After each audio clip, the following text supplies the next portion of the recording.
네, 안녕하십니까. 새로운 세상 31번째 시간입니다.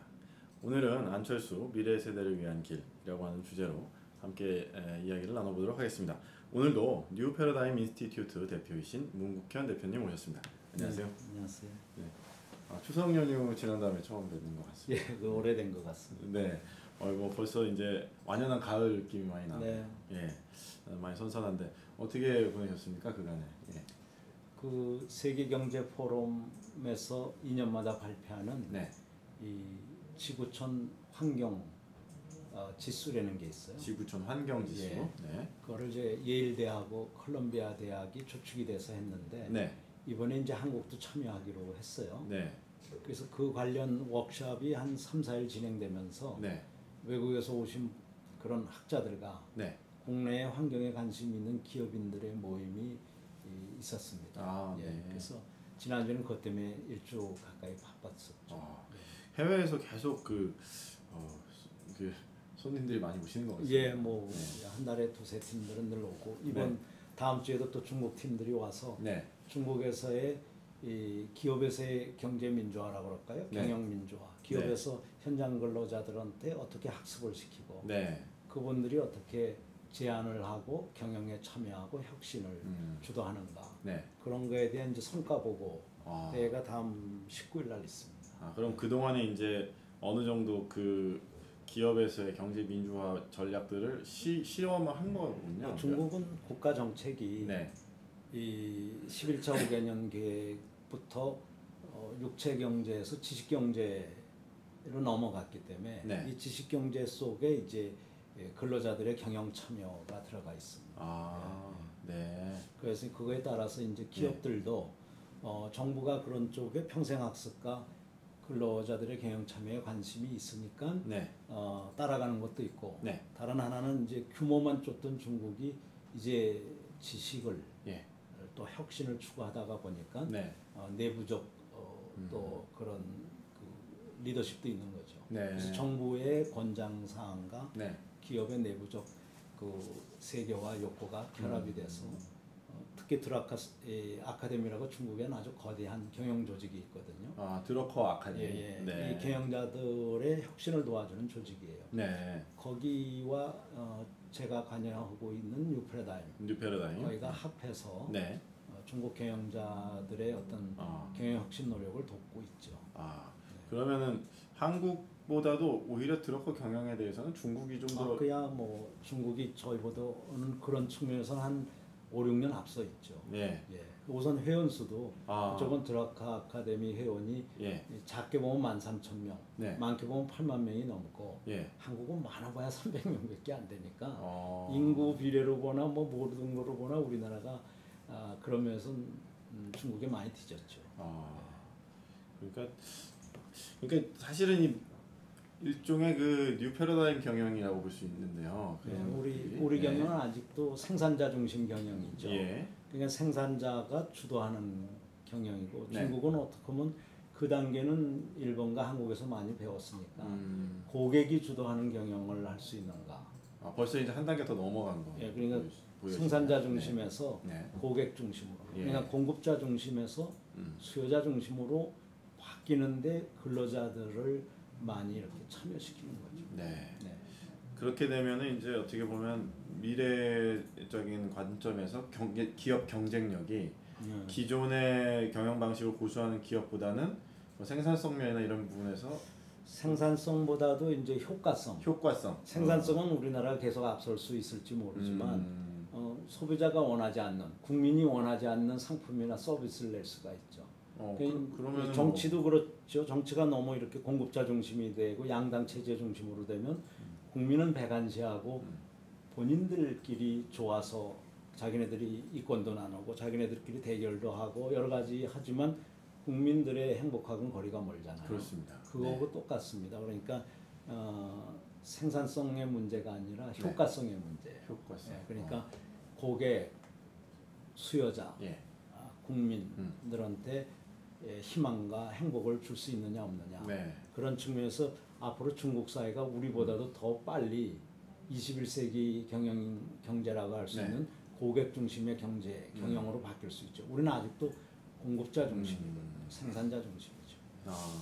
그렇게 되면은 이제 결국은 기업이 어쨌든 그러한 결과물들이 효과적으로 이렇게 전달이 돼야지만이 또 기업도 성장할 수 있는 거 아니겠습니까? 그러면요. 그러니까 이제 노키아라든가 예를 들면 소니가 예. 생산성에서는 굉장히 좋았지만 네. 고객을 놓치는 바람에 수백 조짜리 기업이 결국은 뒤진 거거든요. 네. 고객을 놓치지 말아야 되죠.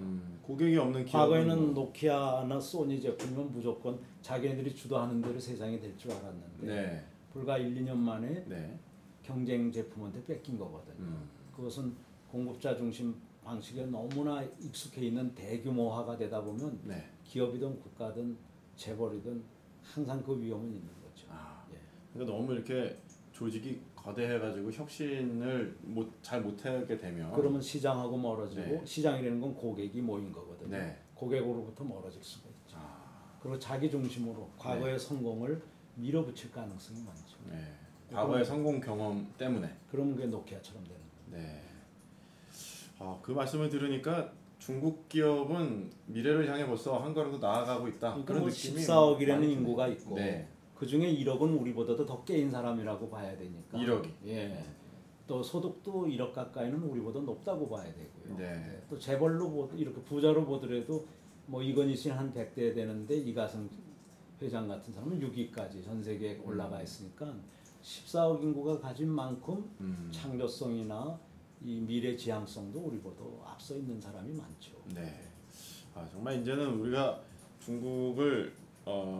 중국에 뭘 이렇게 기술을 뭐 이전하고 이런 게 아니라 나중에는 중국에서 배워야 될 것도 많이 있지 않을까 생각도 드네요. 이제 그러면서도 잘 편성을 하면 우리한테는 아직도 기회는 있습니다. 네, 맞습니다. 이제 중국 기업을 컨설팅을 하시면서 이제 어떻게 보면은 향후 이 동북아의 미래가 어떻게 변화될지 많이 통찰이 있으실 것 같습니다. 특히 이제 중국보로 이제 이야기하는 게 네. 우리가 동남아를 같이 활용해서 한중일이 네. 크게 발전을 했는데 네. 이제는 동북아 네. 특히 러시아를 잘 활용해서 또 북한을 잘 활용해서 우리가 제2의 성장 엔진을 동북아 쪽에 만들어야 된다. 네. 동남아는 이미 성공한 거 아니냐. 네. 한국과 일본과 중국이 동남아를 중심으로 해서 네. 이런 세계적인 생산 클러스터를 만든 거죠. 네. 근데 동북아의 자원이 더 많으니까 네. 인적 자원이라기보다는 이제 자연 자원이 자원, 러시아 쪽에 많죠. 네. 또 북한에 2천만 명 이상의 아주 우리말도 잘 통하는 네. 인적 자원도 있고. 그래서 이 동북아를 잘 활용할 때다. 네. 그러면서 오히려 한중일의 지금 영토 문제라든가 이런 거를 네. 좀 더 지혜롭게 극복하기 위한 경제적 이런 협력 체제를 만들면 네. 그것이 세계대전 이후에 마샬 플랜이라든가 세계대전 이후에 메가더 플랜이 유럽과 일본을 구했듯이 네. 이 동북아에 새로운 아주 큰 사업을 일으킬 수 있고 네. 그것이 우리 대한민국의 힘만이 아닌 네. 주변 국가의 도움으로 예. 경제도 활성화하고 남북 간의 교류도 활성화할 수 있는 그런 그 새로운 길을 열 수 있죠. 중국의 역할이 네.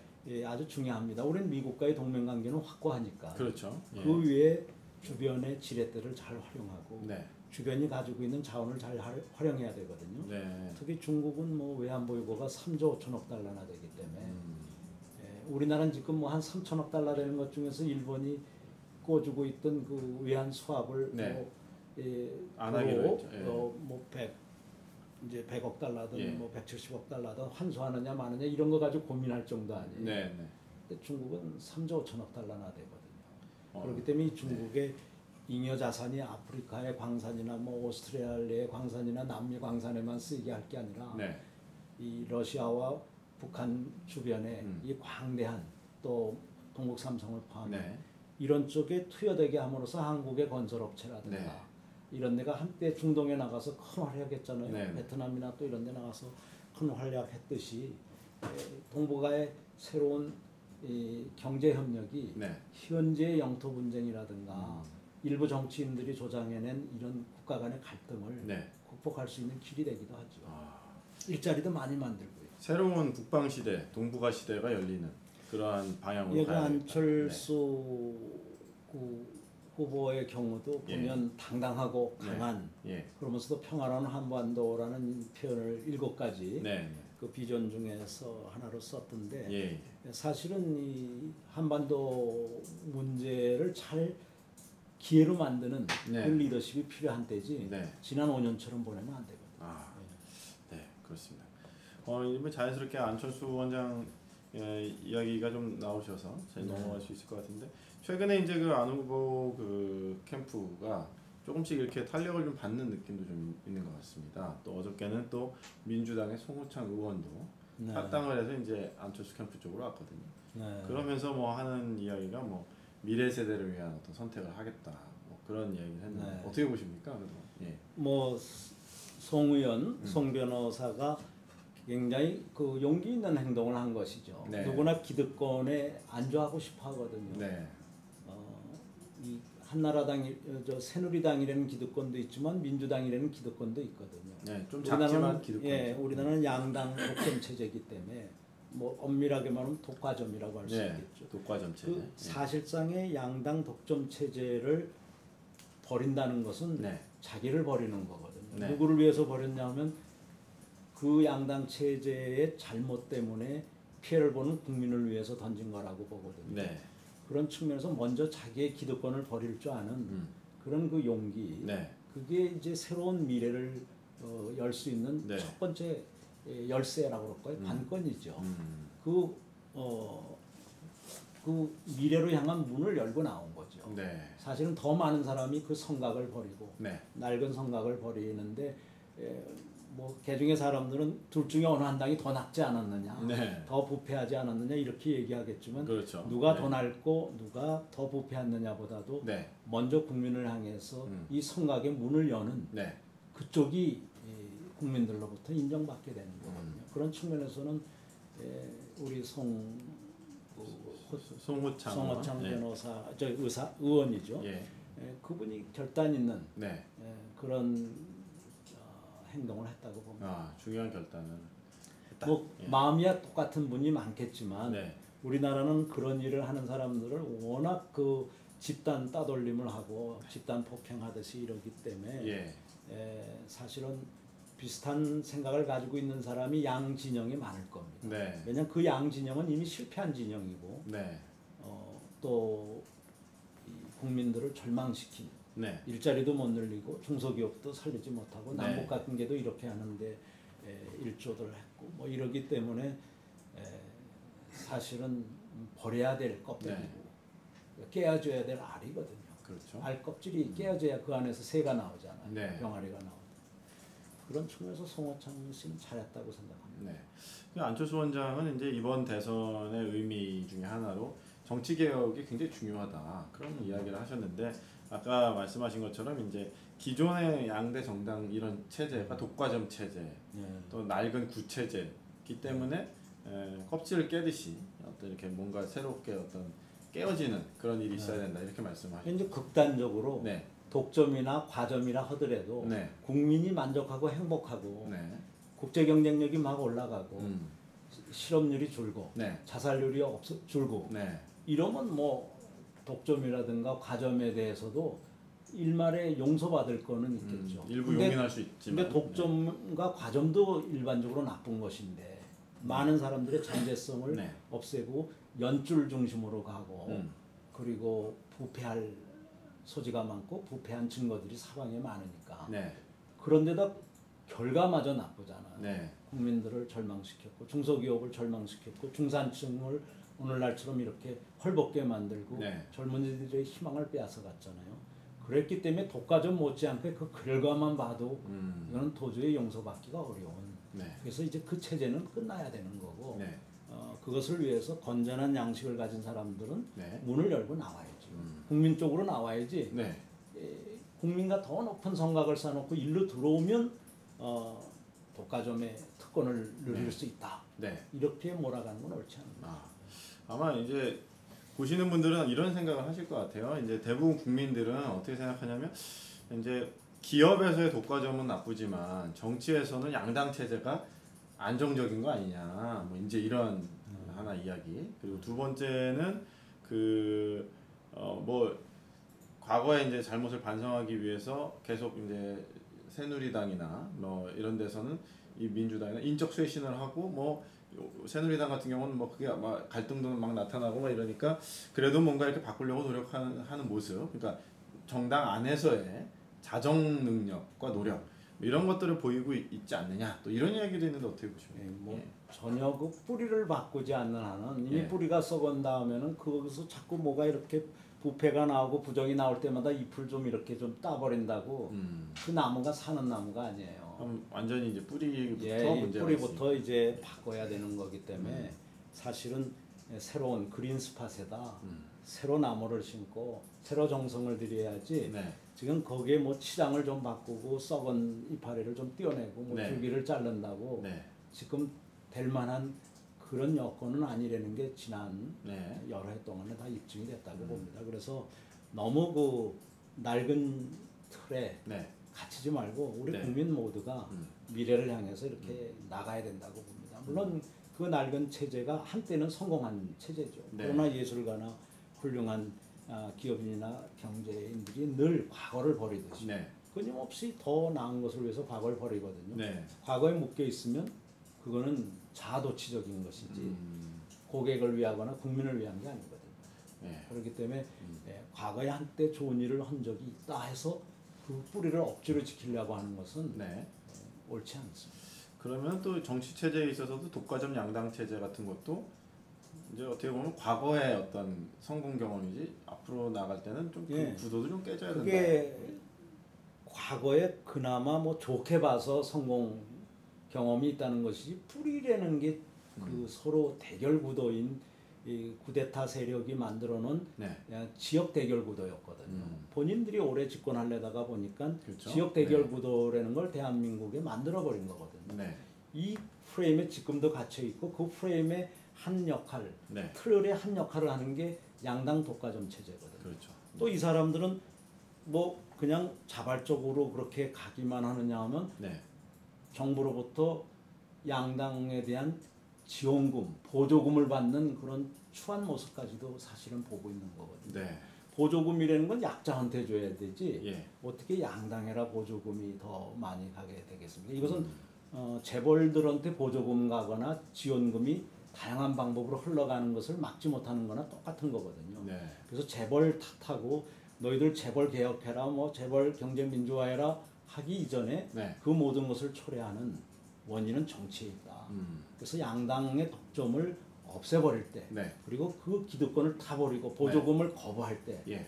그럴 때 재벌보러 너희들 정부 보조금 거부해라, 네. 정경유착 버려라 이렇게 얘기할 수가 있죠. 정치권에서 먼저 모범을 보여야 기업한테도 그렇게 요구를 정당하게 할 수 있다. 그렇죠. 이건 네. 정치권으로 가는 시선을 네. 재벌 쪽으로 돌린 것 뺏기 뿌리는 그대로 있다가 보니까 장애인들도 똑같이 그 재벌은 그렇게 그 다음번에 하면서. 또 네. 정치권과 유착할 거거든요. 그래서 정경유착과 또 정관유착을 네. 완전히 없애려면 이 정치권의 특권부터 없애야 되고 정치권에 가는 보조금이라든가 온갖 독과점 이 폐해를 없애야 됩니다.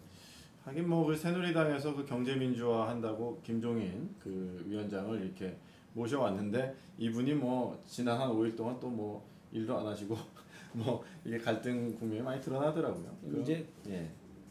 그 안에서 뭐 이렇게 오가는 대화가 국민들이 다 이렇게 볼 수 있도록 돼 있지만 그 한두 사람이 그 오랜 체제 안에 들어가서 바꿀 수 있는 게 아니죠. 오히려 대통령직에 그런 믿음을 가진 사람이 가서 네. 정부를 바꿔야 되지 그 정당을 바뀌기가 쉽지가 않습니다. 네. 말씀하신 것처럼 정말 쉽지 않다는 게 네. 스스로 이렇게 이야기 나오는 걸 통해서 네. 어느 정도 볼 수 있지 않나 그런 생각이 좀 듭니다. 안철수 캠프와 또 문재인 캠프, 박근혜 캠프 전부 다 이제 어떤 핵심 어떤 키워드를 이렇게 내세우고 있었는데요. 그 중에서 이제 안철수 캠프에서는 또 일자리가 또 핵심 키워드로 이렇게 좀 나왔습니다. 그 한국 경제 내년에 이제 뭐 IMF나 이런 데서 예측한 결과는 한 2% 정도 성장을 예측하고 있는데 그럼 상당한 저성장 국면 아니겠습니까? 네. 그럼 이런 저성장 국면에서 사실은 일자리 창출이 쉽지 않을 것 같다. 네. 그런 전망이 나오는데 이제 안철수 캠프에서는 일자리 해보겠다 이렇게 보시는데 어떻게 보십니까? 예. 일단 이제 안철수 쪽에서는 네. 이 기존 프레임에 자꾸 끌려가지는 말아야 될 것 같아요. 기존 프레임. 예, 네. 뭐 작은 정책을 비교하고 뭐 또 사람이 어느 쪽에 맞느냐. 그 다 무능하고 부패한 사람 많아봐야 뭐 합니까? 소수더라도 국민과 함께할 사람이 중요하거든요. 캠프의 규모는 별 중요하지 예, 않다. 그 캠프에 너무 이 사람 저 사람 모으려고 할 필요는 없다고 봐요. 안철수와 국민이 네. 쭉 결합해서 미래로 가는 문을 열도록만 하면 되시지 네. 과거의 타이틀은 전혀 중요치 않은 것 같아요. 네. 또 너무 세세한 정책에 너무 매달릴 필요는 없다고 봐요. 큰 판을 바꾸는 것, 즉 자본 중심의 이런 어떤 이 자본주의를 사람 중심으로 바꾸는 것.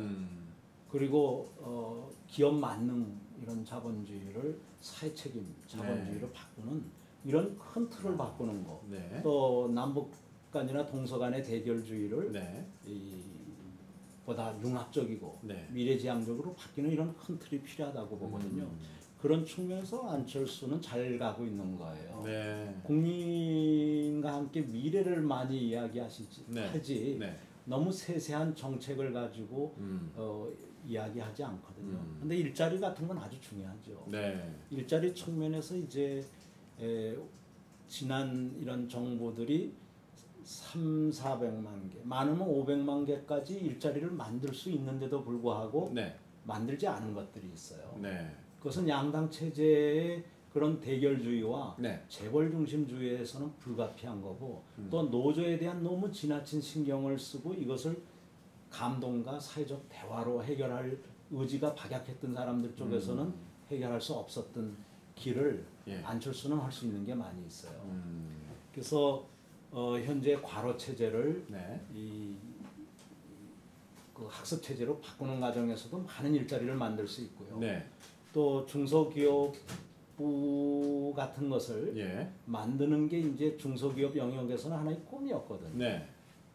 이게 뭐 중소기업청을 장관급 이런 기구로 바꾸든 중소기업부가 만들어지든 네. 중소기업 부총리가 생기든 네. 중요한 거는 국가의 15개 현재 부처의 네. 정책과 예산 그 활동이 네. 중소기업을 현재 수준에서 세계적 수준으로 끌어올리는데 힘을 합하는 그런 사령탑 역할이 필요하다는 거거든요. 네. 그걸 하다가 보면 현재 2,100만이나 종사하고 있는 네. 중소기업의 일자리가 우선 좋은 일자리가 되죠. 2,100만 개의 중소기업 일자리가 우선 좋은 일자리 양질의 일자리가 예. 되고 세계를 향한 일자리가 되는 거예요. 우리나라 한 30대 재벌들이 네. 과거에 비해서 세계로 향해 있는 건 사실이거든요. 네. 뭐 대우도 그런데 좋고. 대신에 예. 중소기업이 뒤처져 있었거든요. 네. 이것을 독일의 히든 챔피언처럼 네. 세계를 향하게 해주면은 우선 젊은이들이 의욕이 나는 거죠. 그리고 거기에서 경영 참여도 하고 네. 세계적인 혁신도 이루게 되는 거죠. 네. 그러면서 일자리가 현재 2,100만이 2,500만도 될 수 있고 이렇게 늘어가는 거거든요. 네. 그 일을 해낼 사람은 과거 방식을 끝까지 고집했던 양당 사람이 아니래야 할 수 있는 거예요. 양당 사람들은 과거 방식을 아주 집요하게 고집을 했거든요. 그런 사람들이 이 새로운 길을 가려고 안 하겠죠. 또 가려고 한다 하더라도 그것은 그냥 임시로 급하니까 네. 과거 방식의 일자리를 못 만들고 양극화를 심화시키고 비정규직을 늘리고 네. 젊은이들을 좌절하게 했으니까 그냥 임시 변통으로 피난처로서 그 얘기를 할지는 몰라도 네. 그 사람들은 글로 갈 길을 알면서도 안 갔던 사람들이거든요. 알면서도 안 갔다. 예. 그건 안 좋은 거. 그것은 노조에 잡혀 있었던 재벌에 잡혀 있었던 과거의 고정관념에 잡혀 있었던 그런 사람들한테는 더 이상 맡기면 안 된 거죠. 실패를 두세 번 하면 됐지 예. 또 거기다 맡기면 안 되는데 안철수는 일단 그쪽의 기회를 확실히 잡고 있는 사람이죠. 네. 그러니까 2,100만 개의 일자리를 양질의 일자리로 바꾸고 또 뭐 특별하게 일자리를 만들지 않아도 한 4,500만 개 일자리를 만들 수 있는 여지가 있는데 현 체제 시스템에서 고정관념 있는 안 사람 했다는 못하죠. 거죠. 못 하고. 현 네. 제가 이제 국회 들어갔을 때도 네. 제일 먼저 한 거가 중소기업 특위를 만드는 거였어요. 아. 국회 안에 위원회라는 건 정부 조직하고 이렇게 일체화가 돼 있다 보니까 그렇죠. 중소기업부가 없으니까 상설위원회나 생길 수가 없는 거예요. 아 그렇구나. 네. 그래서 이제 특위라도 만들자 그래서 중소기업 특위를 만들고 네. 일자리 특위 두 가지를 이제 몇 명 안 되는 사람이지만 발의를 잘해서 결국 끄집어냈어요. 네. 그 특위를 만들었지만 제가 나오자마자 없어졌어요. 그런데 이런. 그건 예. 특위이기 때문에 그렇고 예. 상설위원회가 되려면 정부 안에 중소기업부가 진작 만들어졌어야 매칭으로 되고 할 수 있도록 제가 해야 5년 전에 되니까. 약속했었던 네. 거거든요. 네. 지금 중소기업 중앙회를 포함해서 네. 중소기업 활동하는 많은 사람들이 원하는 거가 한 10가지가 있다면 그중에 아주 중요한 것 중에 하나가 뭔가 장관급 이상의 네. 중소기업 그 담당 전담을 기구가 할수 있으면 있는? 좋겠다. 네. 대통령 직속기구든 네. 아니면 부총리급이든 어. 장관급이 있어야 되겠다는 거거든요. 네. 이게 5년 전에 제가 약속했던 건데 어. 다른 당들이 알고 있으면서도 안 하는 거거든요.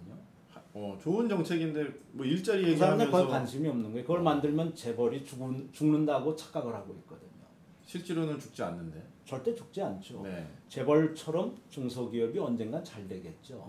재벌도 뭐 죽지 않고 중소기업이 잘 되면 서로 윈윈하고 그렇죠. 좋은 거 그리고 현재 아닌가요? 재벌로 쏠리고 있던 예. 자원들이 균형적으로 이루어지고 불공정한 일들이 줄고 네. 불균형한 일들이 주는 거겠죠.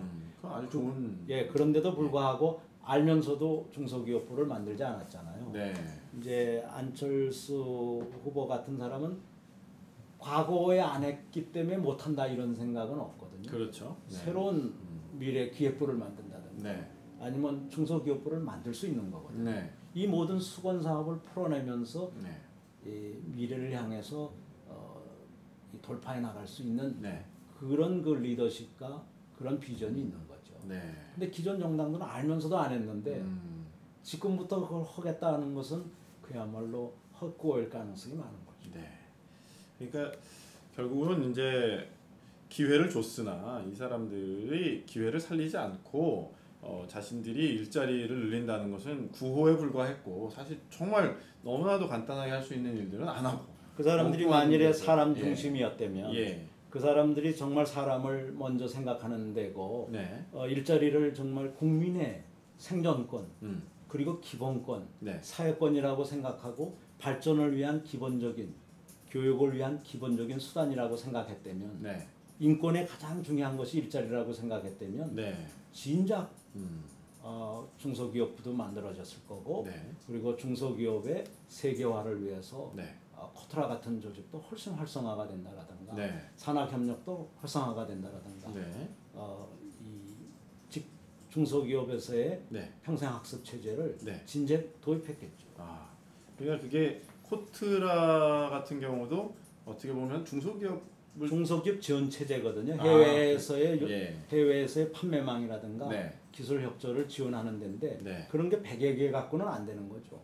상황에 따라서 1000여 개도 만들 수 있는 거예요. 네. 벤처를 우리가 한때 지원해서 네. 한때지만 우리나라 벤처가 앞섰던 시절이 있듯이 그렇죠. 네. 안 후보 같은 사람은 자기도 벤처 출신이니까 예. 벤처도 활성화하겠지만 이런 중소기업의 세계화를 네. 굉장히 활성화할 수 있는 네. 그런 자수로운 입장에 있지 재벌 눈치 보고 뭐 노조 눈치 보고 뭐 다른 눈치를 보거나 부정부패 네. 기득권을 배려하기 위해서 네. 미래로 가지 못하는 일은 없겠죠. 그러면 이제 내년에 만약에 이제 경기가 저성장 구도로 이렇게 진입할 것이 거의 이제 기정사실화되고 있고 그거는 재래식 방법을 간다면 그런 거죠. 예, 굉장히 어려워질 것 같은데 근데 글로벌 경제 위기 속에서도 독일 같은 경우는 이제 성장을 이뤄낸 케이스가 있으니까요. 우리나라도 만약에 이제 새로운 혁신 경제 이런 혁신 정부가 들어서면 뭐 저성장의 늪에 빠지지 않고 오히려 이걸 성장 동력으로 전환하면서 일자리를 많이 늘릴 수 있다 이렇게 볼 수 있는 거죠. 그러면 5년 전에 그 리만 브라더스 사태가 벌어지기 직전에 네. 전 세계가 똑같은 고민을 했었거든요. 네. 그런데 우리나라는 대운하 같은 쪽으로 갔지만 네. 다른 나라들은 지식 쪽에 많이 투자를 했어요. 그러면서 또 세계화 쪽으로 많이 하면서 네. 한 6, 7년 전에 같은 1조 달러에 있던 나라들 중에서 브라질은 거의 2조 5천억까지 갔고요. 네. 2조 5천억 달러까지 갔고 네. 러시아와 인도도 거의 2조 달러 수준 가까이 왔어요. 네. 1조 9천억 내지 2조까지 왔거든요. 네. 우리만 지금 5년째 1조 달러에 있는 겁니다. 예. 1조 1천억 달러죠. 이 모든 거가 방향을 잘못 설정해서 그런 것이지 전 세계에 성장할 기회가 없는 건 아니거든요. 또 같은 기간에 중국은 1조 1천억 달러가 아니라 3조, 4조, 5조가 더 되는 네. 그런 그 경제 성장을 했거든요. 엄청난 성장을 해요. 그래서 네. 이 잠재력이 있는 또 성장하고 있는 이 브릭스 같은 나라들 네. 이런 나라들과 어떻게 편성할 것인가. 네. 그러려면 세계를 향해서 열려 있어야지. 네. 이 안에서 대결 구도를 위해서 온갖 거짓말과 뭐 이상한 네. 포퓰리즘적 그런 어떤 일시적인 그런 그 사탕 발림을 해서는 안 되겠죠. 어떻게 보면 대한민국이 이런 브릭스 국가 내년에도 6% 7% 성장할 나라들. 네. 또 필리핀도 심지어 정치 개혁 이후에는 아주 잘 가고 있습니다. 예. 이런 나라들과 어떻게 잘 갈 것이냐. 그리고 아까도 얘기했듯이 한때 중동에서 만들었던 네. 그리고 최근에는 동남아와 중국에서 만들었던 이 새로운 경제 성장 엔진을 예. 중국과 러시아와 북한이 결합되어 있는 네. 동북아에서 우리 주도로 만들 것이냐. 네. 이거에 따라서 2%가 아니라 5%, 6%도 갈 수 있는 것이죠. 내년에 미국도 3%를 타겟을 하고 있는데 네. 우리나라가 지금부터 2% 얘기를 하는 것은 이 무능한 양당 체제 때문에 그런 거죠. 그 말씀 들으니까 이번에서 어떠한 이제 후보가 이제 그 대권을 잡느냐에 따라서 우리나라가 저성장의 늪에 빠질 수도 있고 그거 빠지지 않고 이렇게 성장 국면으로 올라갈 수도 있다. 우리는 5년 전에 예. 대운하 쪽을 절대 채택하지 말고 예. 사람 중심으로 그리고 일자리 중심으로 갔더라면 네. 대한민국은 지금 아주 전혀 다른 위치에 와 있을 겁니다. 성장을 계속해 나갔고 그 성장도 성장이죠. 네. 뭐 브라질이나 네. 러시아나 인도처럼 갈 수가 있었죠. 네. 그것도 그렇지만 국민들의 만족도라든가 그 희망 수준이 네. 절망이 아니라 희망 쪽으로 가 있었겠죠. 네. 그런데 앞으로 또 5년을 네. 과거 방식으로 간다면 그때는 중국에 완전히 압도될 겁니다. 지금도 거의 압도 직전이거든요. 참 그 말씀을 들으니까 정말 막 이렇게 가슴이 막 좀 이렇게 그러니까 과거를 버리는 사람만이 네. 미래를 네. 얻을 자격이 있는 것이죠. 예. 과거를 버리지 못한 사람들이 미래를 얻을 자격은 없는 거예요. 그렇습니다. 보니까 국민들이 절망에 빠져 있기 때문에 이제 자살률이 높아지고 네. 그 우울감이 심해지고 뭐 이런 그렇죠. 것들을 통한 사회적 비용이 사실 많이 이렇게 생기는 것 같은데요. 근데 결국은 정권을 잘못 선택하니까 뭐 정권이 뭐 물리적으로 사람을 죽이는 게 아니라 그냥 사람이 저절로 죽게 만드는 뭐 이건 이런 일단 거짓말에 속지 말아야 되고 전 세계에서 일어나고 있는 그 큰 물결과 어긋나는 쪽을 가지 말아야 되고요. 전체의 흐름이 있는데. 예, 그리고 학연혈연 지연 때문에 양심을 버리지 않아야 되는 거예요. 이 학연혈연 지연 때문에 가끔 가다가 그냥 덮어주고 전 세계적인 큰 물결보다는 그냥 대결주의 쪽에 어느 한편에 서는데 네. 이 대결주의 양자를 버려야 네. 미래가 보이고 전 세계적인 흐름, 드라카가 얘기한 이미 발생한 미래를 창밖에서 볼 수가 있거든요. 네. 이 그 양 진영에만 갇혀 있으면 네. 창밖에 안 보여요. 그렇습니다. 안철수 캠프에서 중요하게 또 여겼던 게 이제 다음 세대를 위한 사회를 만들어 보겠다 이런 얘기를 하고 있는 것 같습니다. 네, 저희가 지금 계속 그 미래 세대를 위한 어떤 그 길을 이야기하고 있습니다. 혹시 질문 있으신 분들은 그 샵하고 문국현 붙이셔서 트위터로 질문해 주시면 저희가 답변해드리도록 하겠습니다. 근데 그 미래 세대나 다음 세대를 위한 사회를 만들기 전에 네. 일단 그 양당 체제의 또 하나 문제가 이 지방자치단체 선거에까지 공천제들이 사실상 장악하고 있고 정당 공천이 네, 그것이 기초의원까지. 풀뿌리 민주주의까지 위협하고 있고 네. 부패의 먹이 사실처럼 이렇게 되고 있는데 네. 이런 것들을 완전히 없애기 위해서도 사실은 양당 체제를 이번에 완전히 다시 이렇게 재창조해야지 새롭게 현재대로 세팅을 다시. 놔두면은 네. 양당도 다시 태어나기가 어렵지만 이 지방자치단체까지 뿌리벗고 있는 네. 이 깊은 부패나 부정과 불공정의 사례를 바로잡을 수는 없어요. 네. 그래서 안철수 원장이 그쪽에 이렇게 관심을 가지고 뭐 마음으로야 두 당 중에 어느 한쪽에 가고 싶은 생각이 전혀 없다고는 볼 수 없겠죠. 친한 사람이 좀 많은 데가 있을 수 있죠. 네.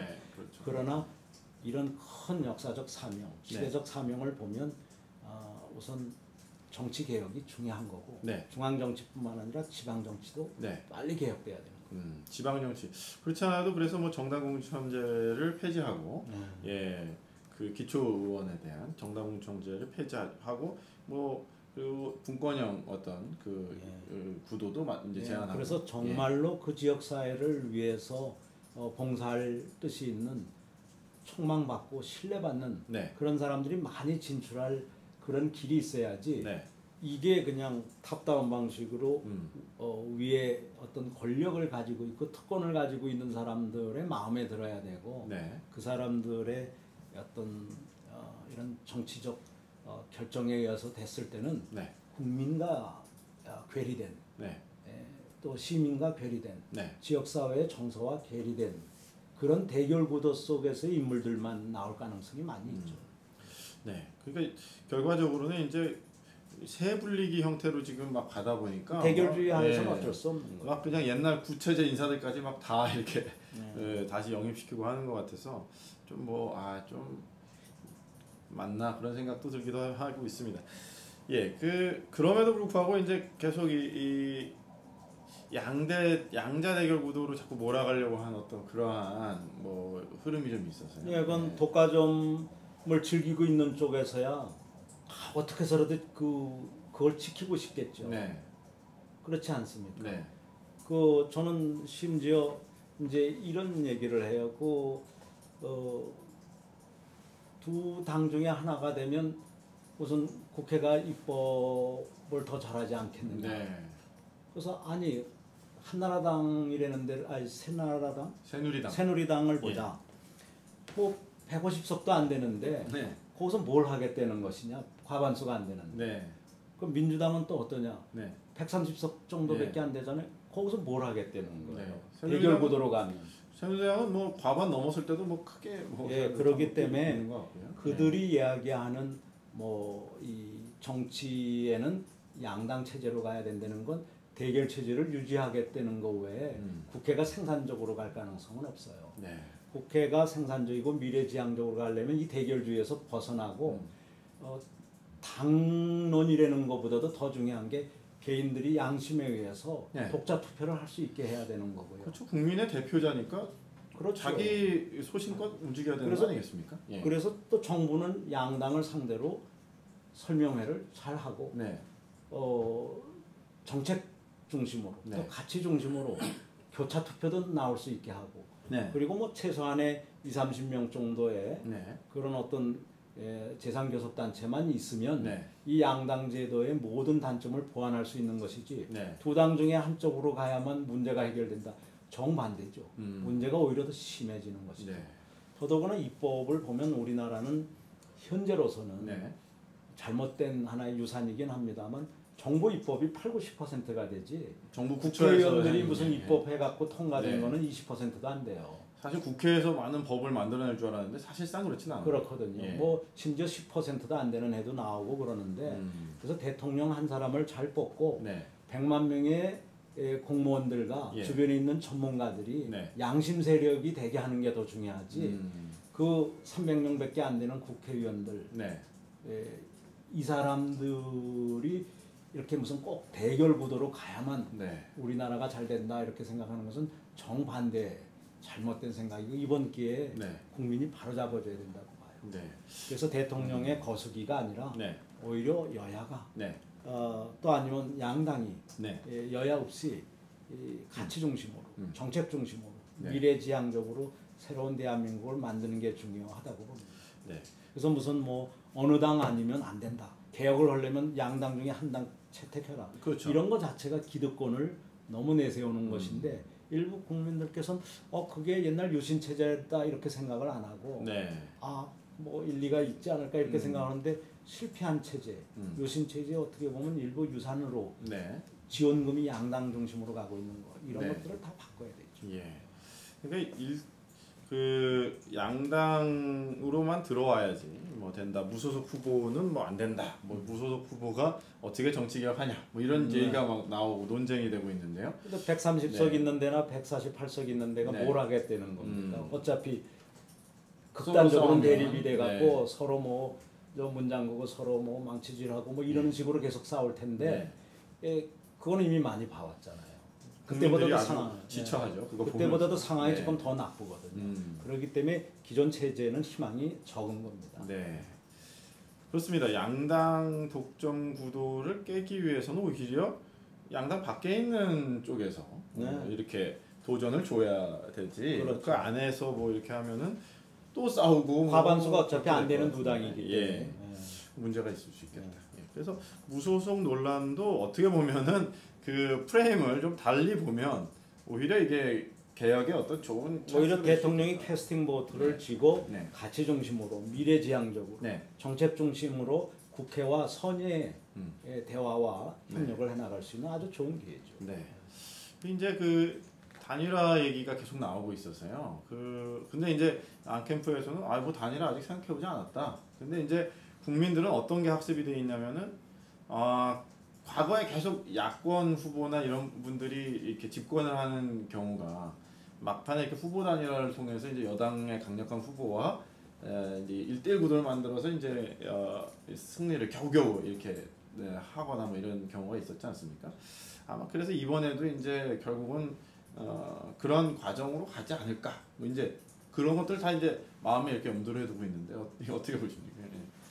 근데 이제 과거 방식이 실패했기 때문에 과거 방식으로 무슨 단일화나 이런 건 있을 수가 없는 거죠. 과거 방식으로 하면 과거 체제는 이미 실패하거나 무능하거나 부패한 거가 입증이 됐고 국민을 절망시키잖아요. 양대 정당 전부 다 거기다 대결 구도까지 있잖아요. 네. 거기에 무슨 희망이 있겠어요?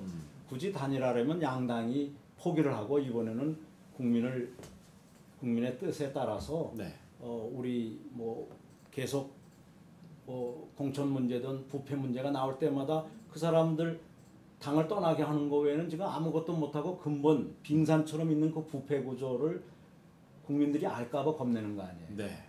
이럴 때 스스로 그걸 하심이라고 그러죠. 기득권을 내려놓는 그런 이 사람들이 두 당 중에 어느 한쪽에 있어야지. 네.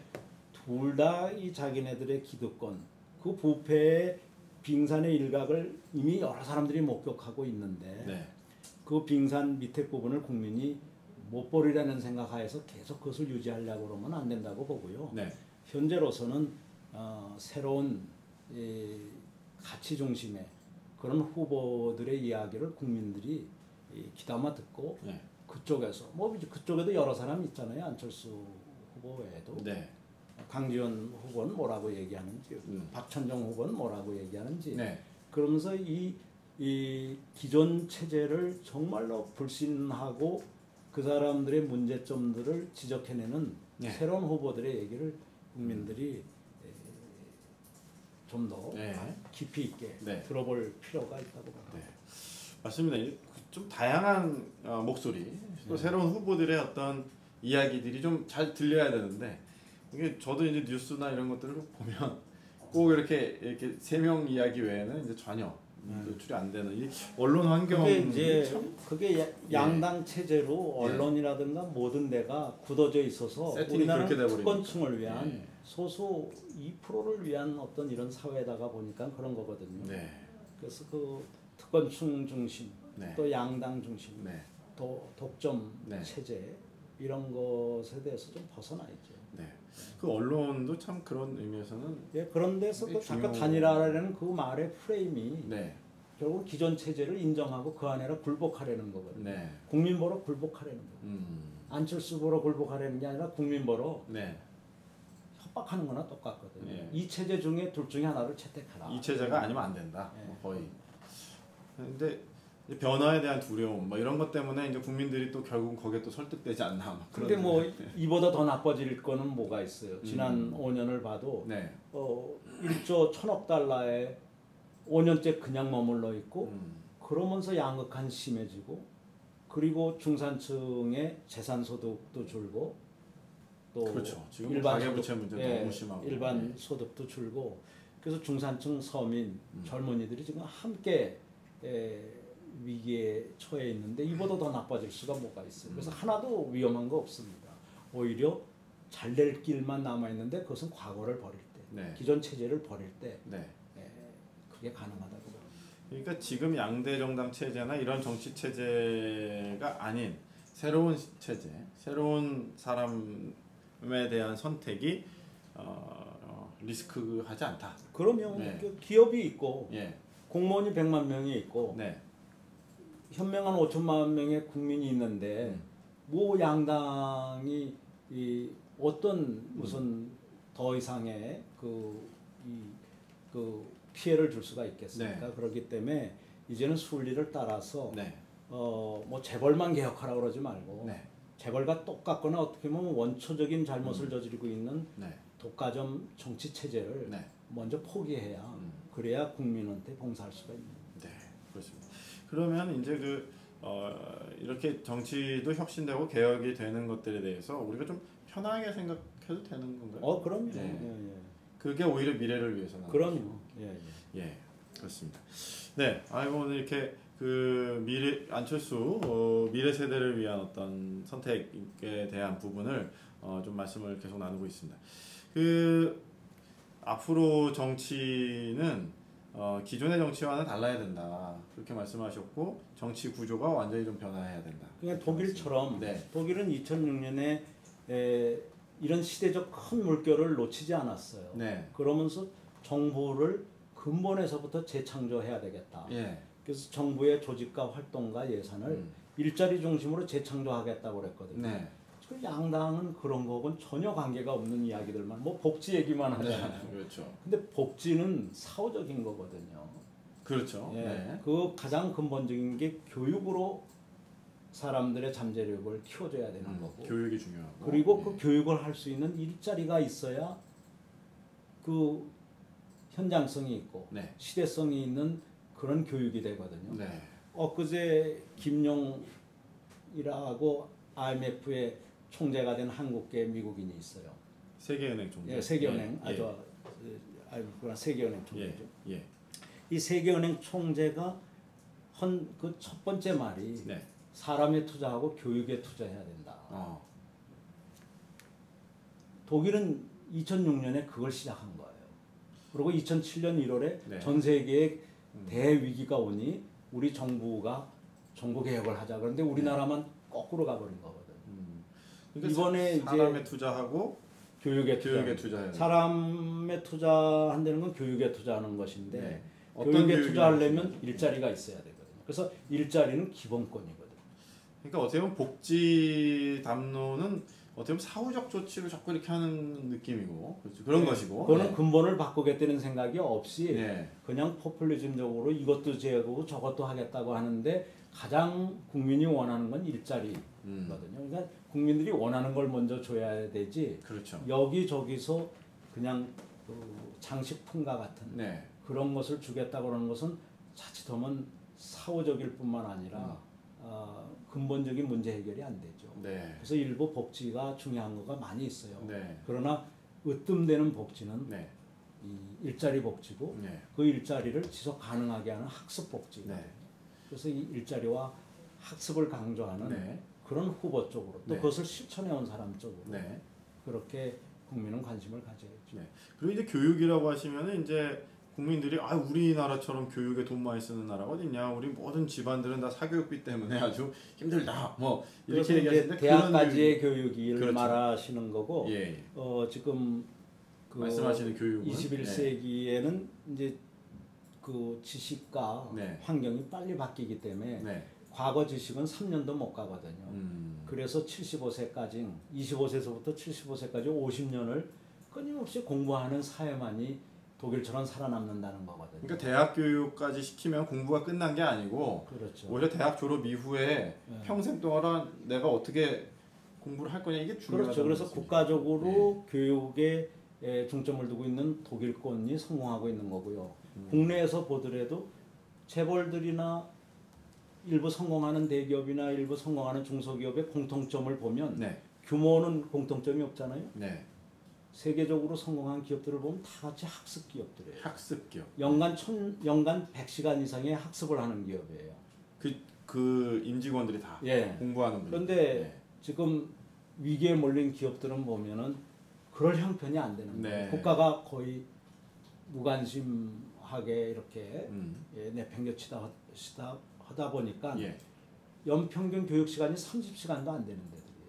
기본적인 안전교육 네. 이 정도나 하고 예. CEO들은 열심히 하시는데 네. 중소기업, 중견기업으로 갈수록 CEO는 공부를 많이 했는데 네. 직장에 가보면 이게 자기 탓은 다 아니지만 시대의 흐름을 못 쫓아가는 네. 많은 분들이 있는데 이건 나라 탓이거든요. 나라와 대기업이 협력하고 대학들이 협력했더라면 네. 산업 이 협력 체제가 살아 있고 중소기업, 중견기업의 교육 수준이 중소기업, 중견기업의 CEO와 같은 수준까지 갈 텐데 대기업에는 그것이 이루어졌는데 네. 상당수 중소, 중견기업에서는 이 지식 격차가 아주 심각한 거죠. 이 지식 격차를 국가가 채워줄 때 네.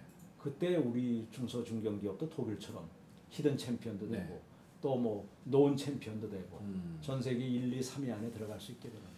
그러니까 일하기 바빠 죽겠고 이 나이 먹어가지고 무슨 공부냐. 뭐 대부분 이제 그 직장 다니시는 분들은 뭐 이제 그런 말씀을 하시는 것 같아요. 근데 오히려 그게 뭐 중요하다. 휴대폰이나 뭐 네. TV나 뭐든 자동차나 옛날 거하고 자꾸 달라지잖아요. 그렇죠. 그런 거를 따라가야 되듯이 네. 자기 산업과 관련된 지식은 네. 끊임없이 학습하는 사람만 할 수 있는 것이지 네. 대학에서 10년 후, 20년 후 필요한 지식까지 네. 공급할 수는 없죠. 그렇습니다. 그러니까 지식의 그 유통 기한이 점점 짧아지는 시대에 이제는 뭐 3년도 안 된다고 그러고 대개 1년 정도 가면 많이 간다고 합니다. 끊임없이 새로운 게 나오는 거죠. 그러면 계속 그런 흐름들을 계속 공부하는 습관이 그렇죠. 돼 있지 않으면 우리가 어느 순간 뭐 확 뒤처지겠네요. 해외 갔다 네. 1년 만에 한국에 오면 한국이 네. 확 바뀌어 있어서 네. 잘 모르듯이 그렇죠. 지식 세계도 그런 거죠. 네. 산업 지식은 더더구나 그렇고. 그러니까 결과적으로는 이제 교육이 중요하고 사람이 중요하고 그것을 위해서 일자리가 네. 공급이 돼야 네. 이게 선순환 구조고 복지는 그 다음에 이제 보완. 복지도 같이는 가야 되는데 네. 더 중요한 게 예방적이고 근원적인 일자리와 학습이라는 것이죠. 네. 그래서 복지 논쟁은 서로 많이 약속하는 사람이 이기는 것처럼 보이지만 그렇죠. 문제 해결이 아니에요. 진짜 해결은 어떻게 보면 정부를 과감히 개조해서 네. 재창조해서 정부의 350조 내년 같으면 375조 원나 될 것 같거든요. 뭐, 그 세계 10대 예산을 네. 어떻게 보면 일자리 창출 중심으로 네. 그리고 기존의 2,100만 중소 중견기업의 일자리를 대기업 못지않은 좋은 일자리로 만들 것이냐 네. 거기에 치중해야 되는 그런 새로운 이 비전과 네. 전략과 프로그램을 가지고 있는 사람이 해야지 네. 양당은 그것을 거부한 체제였었거든요. 좀 그렇습니다. 이제 아까도 말씀드렸지만 이제 작은 뭐 디테일한 부분 뭐 이렇게 또 그런 것도 중요하겠지만 큰 틀에서 어떤 게 선택되느냐에 따라서 이제 나머지 이제 세세적인 것들이 다 정해지는 거예요. 근본적으로 판을 바꾸는 겁니다. 예. 그러니까 사람과 일자리 중심으로 네. 정부의 모든 이 사회적 책임이나 역할을 바꾸는 것이지 네. 현재처럼 재벌이나 자본 중심으로 가서는 안 되는 거죠. 네, 그렇습니다. 그 뭔가 답답함을 느끼시고 계신 분들이 많을 것 같습니다. 그런 분들 오늘 방송을 들으시면서 물론 저희들이 뭐 일관되게 계속 이야기를 하고 있습니다. 그런데도 모르시는 분들이 많죠. 그래서 참 왜냐하면 뭐 언론 환경이 안 좋다 보니까 뭐 이런 이야기들이 잘 안 들리거든요. 그래서 이제 이 방송을 보시는 분들은 좀 주변 분들한테 좀 알려주시면 좋을 것 같습니다. 이렇게 리트윗도 좀 해주시고요. 이 방송 와서 좀 들어봐라. 한 시간 들어보면 왜 이번 대선이 중요하고 이 대선이 정말 대한민국 사회를 미래로 끌어가느냐 아니면 과거에 멈춰 있게 하느냐 이런 굉장히 중요한 것이다. 특히 국제 환경을 보거나 네. 이웃나라 중국의 전략을 봤을 때 네. 우리가 빨리 이 대결 구도에서 벗어나가지고 네. 이 국제사회의 큰 흐름을 타야만 돼요. 그렇습니다. 지금 이제 세계적으로 뭐 침체다 해서 사실 좀 두려워하고 걱정하시는 분들도 많이 있을 것 같습니다. 그런데 이제 오늘 방송을 통해 저희들이 들어본 결과는 어떠한 정부가 재창조가 되느냐 안 되느냐에 따라서 이게 침체에 빠질 수도 있지만 빠지지 않고 올라갈 수 있다. 그요. 예. 5년 예. 전에 예를 들어서 사람 중심 예. 대한민국 재창조의 쪽을 채택했더라면 네. 오늘처럼 이런 양극화라든가 네. 중소기업의 몰락이라든가 중산층의 몰락은 없죠. 네. 그러니까 결국 국민의 선택이 결국 우리 자신의 예. 어떤 미래와 뭐 살거리, 살길 이런 것들을 이제 담보해낼 수 있다. 네, 그렇습니다. 요번에 또 한번 기회가 온 것 같습니다. 저희가 사실 올해 내내 새로운 안철수 뭐 이런 분들 나와서 좀 좋은 역할 해주시기를 또 기대했었는데 뭐 실제로 나오셨고요. 이제는 우리가 이제 선택을 하는 게 중요한 시점이 된 것 같네요. 실패한 그래서. 체제라 예. 또 맡기면서 결과가 달라지기를 바란다면 그건 뭐 3번까지는 뭐 이해가 뭐 3-4번 기회를 주자 이럴 수 있지만 네, 그 이후에도 또 그런다면 네. 그거는 정말 안 되는 일이죠. 그래서 네. 이 실패한 프로세스들, 네. 실패한 체제들, 네. 실패한 프레임들을 다 버려야죠. 그렇습니다. 오늘 방송 통해서 아마 이 보신 분들은 아마 좀 느끼실 것 같습니다. 이제 좀 새로운 시스템으로 가면 희망이 있다. 비전과 어떤 대한민국 성장의 길이 보인다. 이런 생각을 좀 하실 수 있을 것 같습니다. 선택은 뭐 각자의 몫이기 때문에 그러나 정부 자체가 차단돼서 못 듣는 건 너무 아쉽다. 그렇기 때문에 좀 많이 좀 들으시고 이런 이야기 또 좋은 또 참신한 우수 후보들도 계시니까 그런 분들의 이야기도 좀 귀 기울여 들으시면 어떨까 생각이 됩니다. 마지막으로 국민 여러분들께 한 말씀, 이 대선을 바라보시는 국민 여러분께 한 말씀 해주시고. 저희가 방법만 바꾸면 대한민국은 정말 지정학적으로 보나 이 산업 발전의 단계로 보나 아주 기회가 좋은 나라인데 가짜 리더들한테 지난 5년간 속아서 여기까지 와 있는 거거든요. 이제는 그 가짜 리더들을 버리고 국민을 위한 것처럼 돼 있지만 가짜 체제를 버려야 됩니다. 국민을 위하지 않는 체제는 가짜입니다. 이제 과감히 새로운 체제를 국민을 제일 중요시 여기고 사람을 중요시 여기고 사회 책임을 근간으로 하는 새로운 자본주의, 사람 중심 자본주의, 사회 책임 자본주의 이런 새로운 삶의 경제를 만들어가는 데는 우리 국민들의 결단이 필요합니다. 용기를 가지십시오. 네. 그렇습니다. 저희가 양당 체제를 깨도 전혀 위험하지 않다는 이야기도 저희가 드렸었습니다. 네, 이런 부분들을 다시 한번 생각하시면서 두려움 없는 선택, 오히려 희망이 있는 길로 나아가는데 우리 모두의 힘이 모아져서 정말 절망에 빠진 많은 분들에게 위로를 주는 그런 이번 겨울이 됐으면 좋겠다 네. 생각이 듭니다. 오늘도 이렇게 열정적으로 많은 말씀해 주셔서 감사드리고요. 저희는 또 다다음 주에 네, 2주 후에 뵙겠습니다. 네, 그럼 또 좋은 그때 네. 또 많은 이야기 못다해 가지고 중국 다녀온 얘기를 좀 많이 하겠습니다. 네, 기대하겠습니다. 네. 네. 그럼 오늘 시청해주신 여러분들 감사드리고요. 저희는 또 다음 시간에 뵙도록 하겠습니다. 감사합니다.